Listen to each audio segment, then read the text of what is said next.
Hello दोस्तों, मैं दिलीप चौधरी आपका स्वागत करता हूं आपके अपने यूट्यूब चैनल नॉलेज जोन पर। और आज हम लोग देखने वाले हैं रीजनिंग के कुछ और इम्पॉर्टेंट क्वेश्चनों को इस वीडियो में। तो यदि आप इस चैनल पर नए हैं तो चैनल को सब्सक्राइब ज़रूर कर लीजिएगा। तो सबसे पहले चलते हैं हम लोग अपने पहले क्वेश्चन पर। और हम लोगों का जो पहला क्वेश्चन है वो कुछ ऐसा है। देखिए, नीचे दिए गए प्रश्नवाचक चिन्ह के स्थान पर कौन सी संख्या आएगी। ठीक है दोस्तों, तो यहाँ पे हमको बताना है कि प्रश्नवाचक चिन्ह के स्थान पर कौन सी संख्या होगी। और प्रश्नवाचक चिन्ह है कहाँ दोस्तों, यहाँ पर। ठीक है, यहाँ प्रश्नवाचक चिन्ह हमको दिखाई दे रहा है दोस्तों। तो करेंगे क्या, देखिए कुछ हम लोग देखेंगे, चूँकि ये आप एक सीरीज़ के रूप में लिखा हुआ हमको दिखाई दे रहा है। तो सबसे पहले हम लोग सीरीज़ को ढूंढने का प्रयास करेंगे कि किस प्रकार का रिलेशन यहाँ पर दिखाई दे रहा है। तो देखिए दोस्तों, सबसे पहला वाला संख्या हमारा है 15, फिर है 23, फिर है 31 और फिर है 39, फिर आपका क्वेश्चन मार्क, फिर 54 है और फिर 61 है। तो दोस्तों यहाँ पे हम लोग रिलेशन ढूंढने का प्रयास करेंगे कि किस प्रकार का रिलेशन यहाँ पे बन रहा है। तो सबसे पहले हम लोग देखेंगे दोस्तों, जैसे कि सबसे पहले वाला जो संख्या वो 23 है, 15 है। तो 15 में अगर हम लोग 8 को जोड़ दें तो हमको अगला वाला संख्या मिल जाएगा 23। ठीक है, अगर 15 में हम लोग 8 को जोड़ दें तो 23 मिल जाएगा अगला वाला संख्या। इसी प्रकार अगर हम लोग 23 में 8 को जोड़ दें तो हमको अगला संख्या यानी 31 प्राप्त हो जाएगा दोस्तों। तो इसी प्रकार अगर हम लोग 31 में 8 जोड़ देंगे तो अगला संख्या 39 प्राप्त हो जाएगा। मतलब रिलेशन क्या बनता है वो हमको दिखाई दे रहा है। मतलब अगर आपको अगला वाला संख्या प्राप्त करना तो उसके पहले वाले संख्या में 8 जोड़ना पड़ेगा। तो इसी प्रकार यहाँ क्वेश्चन मार्क है, तो यहाँ पे कौन सी संख्या आएगी इसको जानने के लिए इसके पहले वाले संख्या में आपको 8 जोड़ना पड़ेगा। ठीक है दोस्तों, तो हम लोग 39 में अगर 8 जोड़ देंगे तो कितना हो जाएगा, 39 में अगर हम लोग 8 जोड़ देंगे तो आपका हो जाएगा 47। यानी क्वेश्चन मार्क की जगह पर आपका राइट आंसर होगा 47। वो ऑप्शन नंबर कहाँ पे दिखाई दे रहा है, ऑप्शन नंबर डी पर दिखाई दे रहा है। तो आप लोग ऑप्शन नंबर डी ये आप लोग सही कर लेंगे दोस्तों। ठीक है, चलिए अगले क्वेश्चन पे हम लोग चलेंगे। यहाँ पर देखिए, ये क्वेश्चन है कि नीचे दिए गए प्रश्नवाचक चिन्ह के स्थान पर कौन सी संख्या होगी। प्रश्नवाचक चिन्ह यहाँ पे है दोस्तों। ठीक है, प्रश्नवाचक चिन्ह यहाँ पर है। तो हम लोग देखेंगे कि यहाँ प्रश्नवाचक चिन्ह के स्थान पर कौन सी संख्या आएगी। ठीक है, तो सबसे पहले हम लोग देखते हैं। देखिए यहाँ पे है 89 और यहाँ पे 98 और यहाँ पे 55 और यहाँ पे है क्वेश्चन मार्क। ठीक है दोस्तों, तो देखिए सबसे पहले अगर हम लोग देखें तो ये है आपका 89 और ये है 98।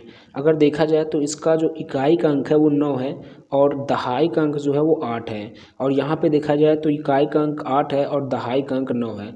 मतलब अगर इसके इकाई का अंक दहाई बना दिया जाए और दहाई का अंक इकाई बना दिया जाए तो यही संख्या मिल जाएगा। ठीक है, जैसे ये पे 89 है तो इसके इकाई के अंक को दहाई बना दिया जाए और दहाई वाले अंक को इकाई बना दिया जाए तो ये वाला संख्या आपको मिलता हुआ दिखाई दे रहा है। ठीक है दोस्तों, तो इसी प्रकार इधर भी हम लोग क्या करेंगे, इसके भी इकाई वाले अंक को दहाई बना देंगे और दहाई वाले अंक को इकाई बना देंगे। मतलब अगर इसके उल्टा भी हम करेंगे ना तब भी आपको 55 ही मिलेगा, क्योंकि 5 का हम लोग यहाँ पे लिखेंगे और ये वाला फिर इसके पीछे लिखेंगे तो भी आपको 55 ही मिलेगा। तो यहाँ पे जो राइट आंसर होगा वो 55 हो जाएगा, जो कि ऑप्शन नंबर बी पर दिखाई दे रहा है दोस्तों। ठीक है, ऑप्शन नंबर बी पर दिखाई दे रहा है 55, वो आपका राइट आंसर हो जाएगा दोस्तों। चलिए अगले प्रश्न पे हम लोग आएंगे। देखिए, नीचे दिए गए प्रश्नवाचक चिन्ह के स्थान पर कौन सी संख्या होगी। आपको हर जगह वही दिखाई दे रहा है और क्वेश्चन मार्क आपका है कहाँ, यहाँ पर। ठीक है दोस्तों, तो हम लोग करेंगे क्या, देखिए सबसे पहले अगर हम लोग देखें तो यहाँ पे है 975 और यहाँ पे है 864, फिर क्वेश्चन मार्क, फिर 642, 531 और 420। अगर आप लोग ध्यान से देखें तो ये घटता हुआ दिखाई दे रहा है। ठीक है, इस क्रम में घटता हुआ दिखाई दे रहा है। पहले सबसे बड़ी संख्या है, फिर उससे छोटी, फिर उससे छोटी, ऐसे। इतना तो फिक्स है कि यहाँ पे जो भी संख्या आपको आएगा क्वेश्चन मार्क की जगह पर वो आपका 642 से बड़ा होगा और 864 से छोटा होगा। ठीक है दोस्तों, चलिए अब यहाँ पे हम लोग देखेंगे। देखिए क्या कुछ रिलेशन बनेगा उसको पहले हम लोग ढूंढते हैं। तो इसके और इसके बीच का गैप देखेंगे। गैप का मतलब कितने का अंतर है। तो सबसे पहले हम लोग कर लेते हैं गैप, मतलब गैप चेक कर लेते हैं कितने का है। तो हम लोग 975 में कितना घटा दें कि ये मिल जाए। ठीक है, तो हम पहले ऐसे काउंट कर लेते हैं, मतलब घटा लेते हैं ऐसे 864 घटाएंगे तो एक, और यहाँ भी एक, और यहाँ भी एक, मतलब 111 आपको अगर देखा जाए तो इन दोनों के बीच में अंतर हमको दिखाई दे रहा है 111 का। किसके किसके बीच में? इसके बीच में और इसके बीच में जो अंतर है वो 111 का है। तो दोस्तों हम लोग करेंगे क्या, अगर हम लोग इस वाले संख्या में से 111 घटा दें तो ये वाला संख्या मिल जाएगा। कितना? 111 घटा दें। ठीक है दोस्तों, तो अब देखिए यहाँ तो अभी हमने रिलेशन कुछ ढूंढ लिया यहाँ पर। क्या यहाँ भी 111 का गैप दिखाई दे रहा है इन दोनों में? तो आप देख लीजिए, अगर होगा कि 111 का गैप, ठीक है, तो हम लोग अभी कुछ प्रोसेस को आगे बढ़ाएंगे। तो हम लोग पहले घटा के चेक कर लेते हैं कि क्या 111 का गैप है। तो यहाँ एक और यहाँ एक, अब तक देख सकते हैं इसके बीच में भी, इन दोनों के बीच में भी 111 का गैप है। इसी प्रकार आप देखेंगे तो इसके बीच में भी आपको 111 का गैप होना चाहिए, इसके और इसके बीच में। घटा के आप चेक कर सकते हैं। ठीक है, 111 का गैप इसमें भी आना चाहिए। तो 111 का गैप है, मतलब यहाँ पर रिलेशन ये बना कि अगर आपको जैसे उसके बाद वाली संख्या प्राप्त करनी है, जिस भी संख्या के बाद वाली संख्या प्राप्त करनी है, तो उसके पहले वाले संख्या में से आपको क्या करना होगा, 111 को घटाना होगा दोस्तों। ठीक है, तो देखिए अगर हमको, देखिए यहाँ पे 975 है और यहाँ पे 864 है। अगर 975 में से हम लोग 111 को घटा दें तो आपको ये संख्या मिल जाएगी। फिर इस वाली संख्या में से अगर हम लोग 111 को घटा दें तो हमको यहाँ वाली संख्या मिल जाएगी। तो 864 में से आप 111 घटा दीजिए। 864 में से 111 को आपको घटा देना होगा तो कितना आएगा, देखिए 4 में से एक गया यहाँ 3, ठीक है, 6 में से एक गया यहाँ 5, और 8 में से एक गया यहाँ 7। ठीक है, कितना आया आपका? आया 753। ठीक है, कितना आया? 753। तो 753 है कहाँ? आप देख सकते हैं ऑप्शन नंबर ए पर दिखाई दे रहा है 753। ठीक है दोस्तों, तो ये वाला ऑप्शन आपका सही हो जाएगा, ऑप्शन नंबर ए, ये वाला। ठीक है, चलिए अगले क्वेश्चन पे हम लोग आएंगे। देखिए नीचे दिए गए प्रश्नवाचक चिन्ह के स्थान पर कौन सी संख्या होगी? लिखा तो सब जगह वही गया है, ठीक है, लिखा तो हर जगह वही गया है। तो सबसे पहले हम लोग क्या करेंगे, देखेंगे यहाँ पे, देखिए ये है 9 और ये है 15। इसका मतलब क्या है कि 9 का संबंध किससे है? 15 से है। तो 21 का संबंध किससे होगा ये बताना है दोस्तों। तो 9 का संबंध 15 से कैसे है ये हम लोग पहले निकालने का प्रयास करेंगे। तो 9 15 से किस प्रकार रिलेट कर रहा है ये हमको बताना है। तो सबसे पहले हम लोग देखेंगे, अगर देखिए अगर हम लोग 3 में, ठीक है, 3 का गुणा करते हैं तो कितना हो जाएगा? 9। ठीक है, अगर हम लोग 3 में 3 का गुणा कर दें तो 9 हो जाएगा, ये वाली संख्या मिल जाएगा। और अगर हम लोग 3 में ही 5 से गुणा कर दें तो हो जाएगा 15, जो कि ये वाला संख्या मिल जाएगा। ठीक है, रिलेशन क्या बना, अगर हम लोग 3 में 3 का गुणा कर दें तो ये पहली वाली संख्या मिल गई है, और फिर 3 में अगर हम लोग 5 का गुणा कर दें तो ये दूसरी वाली संख्या मिल गई है। तो उसी प्रकार अब हम लोग 21 को क्या लिख सकते हैं, देखिए 21 में अगर हम लोग 7 में गुणा कर दें 3 का, गुणा तो 3 का ही करना पड़ेगा क्योंकि यहाँ 3 का गुणा हुआ था। तो 7 में अगर हम लोग 3 का गुणा कर दें तो हो जाएगा 21। तो अब 7 में कितने का गुणा करना होगा? 5 का, क्योंकि यहाँ भी पहले 3 का हुआ था फिर 5 का हुआ था, तो यहाँ भी पहले 3 का होगा फिर 5 का होगा। तो कितना हो जाएगा? 7 पचे 35 हो जाएगा दोस्तों। कितना हो जाएगा? 35। यानी यहाँ क्वेश्चन मार्क की जगह पे जो संख्या आएगी वो 35 होगा दोस्तों। ठीक है, जैसे यहाँ पे पहले 3 में हम लोग 3 का गुणा किए थे तो ये पहली वाली संख्या मिल गई थी, फिर 3 में हम लोग 5 का गुणा किए तो दूसरी वाली संख्या मिल गई। उसी प्रकार इस इधर हम लोग सॉल्व करेंगे तो 7 में पहले 3 का गुणा करेंगे, फिर 7 में ही 5 का गुणा कर देंगे, तो 7 पचे कितना हो गया? 35 हो गया।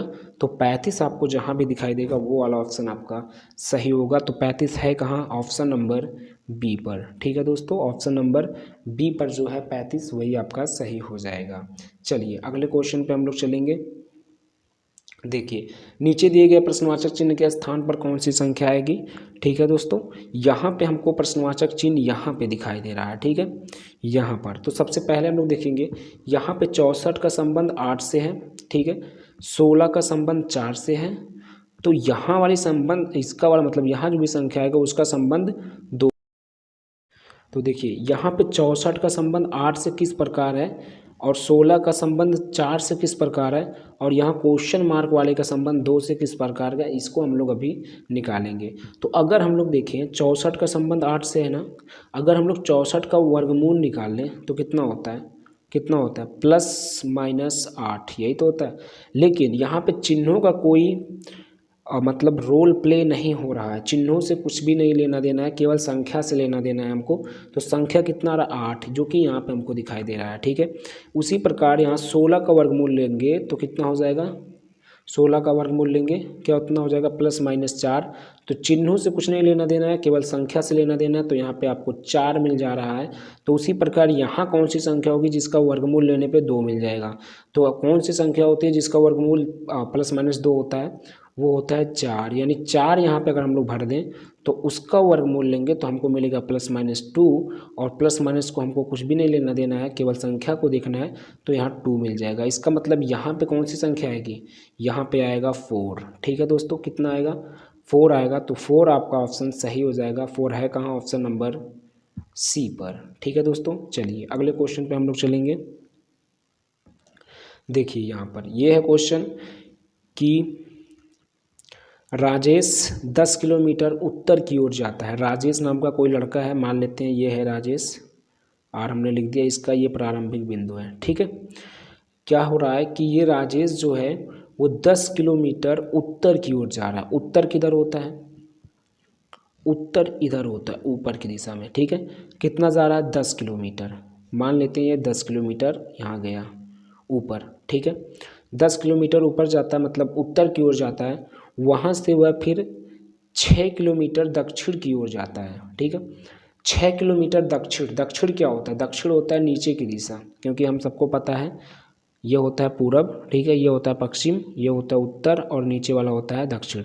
यानी हमको दक्षिण की ओर बोला जा रहा है। वहाँ से वह फिर 6 किलोमीटर दक्षिण की ओर जाता है, इसका मतलब नीचे आता है। ठीक है, यानी यहाँ पहुँच गया, 10 किलोमीटर यहाँ पे था, अब यहाँ से 6 किलोमीटर नीचे आता है। तो 6 किलोमीटर नीचे आएगा तो इसी रेखा पर से 6 किलोमीटर वो नीचे आएगा। मान लेते हैं यहाँ तक 6 किलोमीटर है।